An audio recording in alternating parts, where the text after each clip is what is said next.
Karynhodgens, creator of Nifty Numbers Family Math Night, and in this video I'm going to share with you 3 tips to help your child or your student practice their addition and subtraction facts. Now the PDF version of this video can be found on our website, familymathnight.com, under the Math Resources section. Okay, there are a lot of board games that require the use of either 1 die or 2 dice, and we're going to use that to our advantage and sneak in some math skills practice. And at the end of this video, I'm going to share with you a super easy game that you and your child, you and your students can create to reinforce these ideas that I'm going to share with you today. All right, my first tip is that opposites attract. Did you know that the opposite sides of a regular die add up to 7? So if I have a 6 on this side, then on the other side I have to have a 1 because 6 plus 1 is 7. Or if I have a 5 on this side, then on the opposite side I have a 2 because 5 plus 2 equals 7. Okay, so this is how we're going to use that. The next time you play a board game using just 1 die, instead of moving the number of spaces that is reflected on the top. Okay, so if I rolled a 5, instead of moving 5 spaces, I would actually move forward the number of spaces that's on the reverse. So I would move forward 2 spaces instead. So you can see that kids are doing a lot of mental math here. They're either doing 5 plus what equals 7, or 7 minus 5 equals what, to come up with their answer.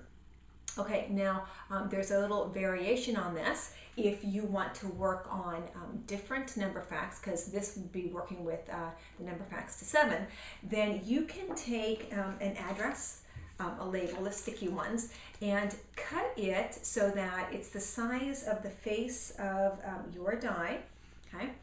And then you can put your own dots on it. So for example, if I want to have my child practice the number facts to 6, and there's a 3 on this side, then on the other side I need to put a 3. Or if there's a 6 on this side, then on the other side it's 0 because 6 plus 0 equals 6. And we always tend to forget poor little old 0.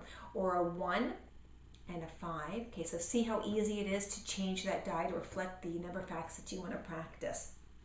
Okay, so my second tip is called What's One More? You can do this using 1 die or 2 dice, and I'm going to illustrate it using 1.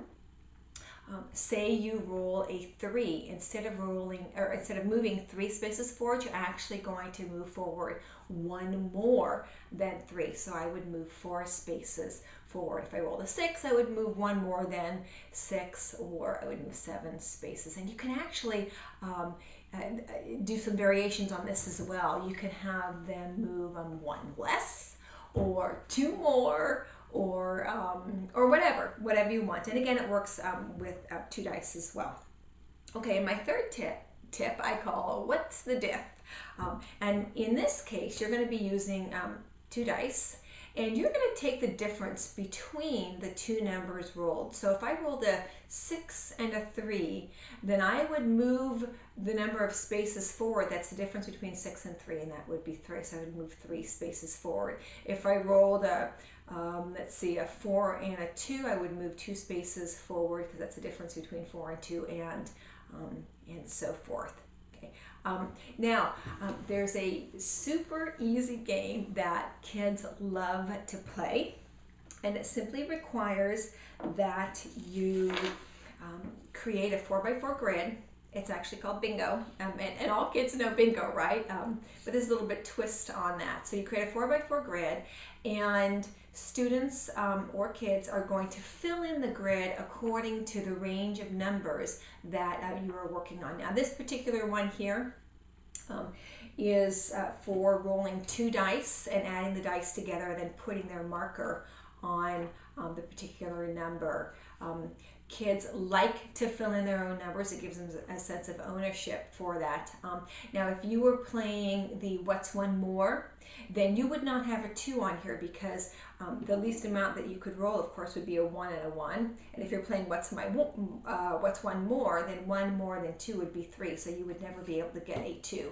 So you would have a 3 on there, and then you would go up to 13 because 6 and 6 is 12, and then 1 more than that would be 13. So again, the numbers on here reflect the game that you're playing. And also, kids can use more than one. They're going to need to use more than one number twice. Like I've got a 7 on there twice. Now, if you were doing this with older kids, like 4th graders and above, you could actually tie in some probability here and talk about the numbers on the dice that appear the most often, and then of course that's going to be reflected in the numbers that they choose. But we're talking about kindergartners and 1st graders here, so they're not quite at that level.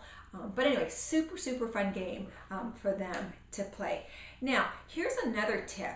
If you want to bring up the level of abstraction just a teeny bit, instead of using the dots on the die, take that sticker, those stickers, and cover the faces with the actual symbols, with the numbers. So instead of having 5 dots, I've got the number 5 on here. And now kids are abstracting the 5-ness of 5, whereas in this die here, you can actually see and count those dots. So doing it this way just increases that level of sophistication just a teeny tiny bit, and 1st graders are ready for that. So finding fun ways to reinforce number facts makes learning those number facts easier. And number facts and math, well, that's a really important thing. So have fun.